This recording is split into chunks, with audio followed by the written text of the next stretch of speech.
como é que veio essa ideia de você unir, né, os seus conhecimentos de mercado financeiro, investimentos, economia, com esse atendimento aos empreendedores dessa área da beleza, estética? Então, começou alguns anos atrás, quando eu era bem nova, na verdade, porque eu tinha 15 anos de idade, eu comecei sendo manicure. Então, eu ia até as pessoas, né, a domicílio. Gostava desse cuidado da área da beleza, da estética, sempre gostei disso. E aí, com 17 anos, eu entrei para a faculdade de economia. Eu consegui passar para a Rural, que é uma universidade pública. E de onde eu vim, para você chegar numa universidade pública, para mim foi uma grande conquista, porque eu venho de uma família humilde. E foi muito bom, assim, foi uma abertura muito grande na minha vida, ter começado a estudar economia. E na faculdade de economia, eu já comecei atuando com aquelas equipes IM Júnior, que seria empresas, né, dentro da própria faculdade que prestava consultoria para outros empreendedores. Então, a gente desenvolveu vários projetos assim. Desenvolvemos uma cidade, que é a cidade de Passa Quatro, em Minas. Sei. Desenvolvimento socioeconômico, né? E aí já faltou espaço para eu cuidar da área da estética. Então, quando eu terminei a faculdade de economia, eu já ingressei no mercado financeiro como estagiária. Eu fiquei por 5 anos em uma corretora de câmbio, negociando operações em dólar e todas aquelas moedas estrangeiras. E começou assim, foi um progresso de estagiária para realmente atuar no mercado, fazer as negociações, compra e venda, para garantir a melhor taxa, no final das contas, a melhor rentabilidade para o cliente, né?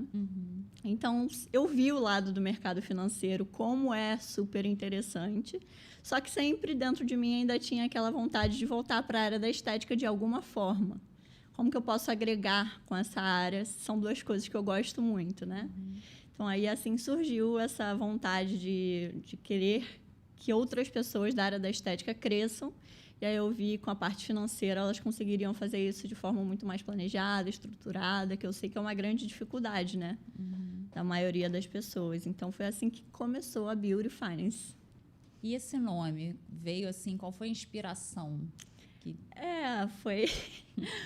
Foi eu colocando no papel e algo que fizesse sentido e que unisse as duas coisas realmente. Não, porque o nome é maravilhoso.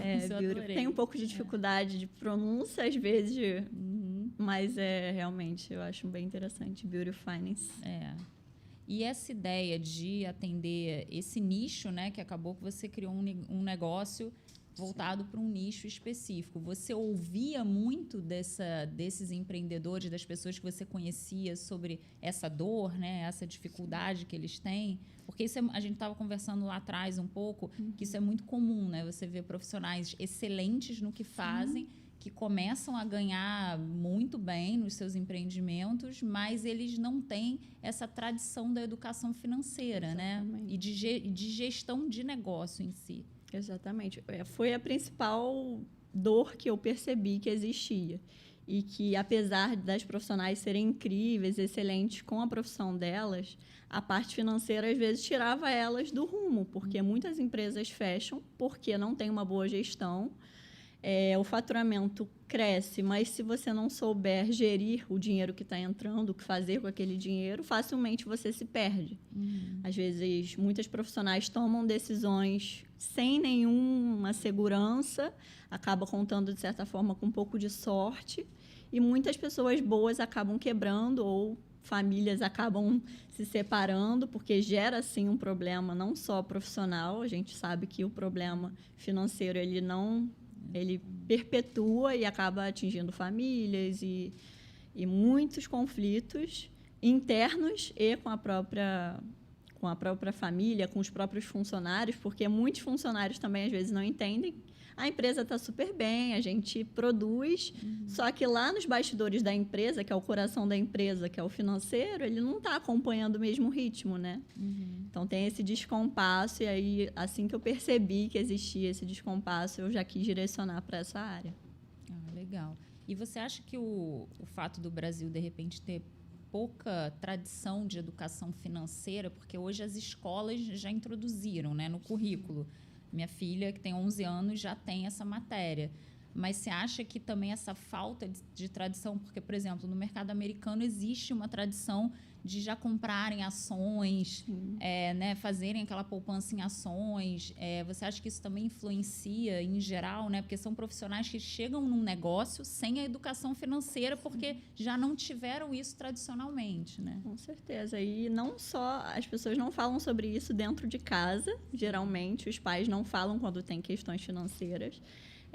Muitas pessoas se evitam falar sobre, porque muita gente tem vergonha de falar sobre o dinheiro, que não está indo bem.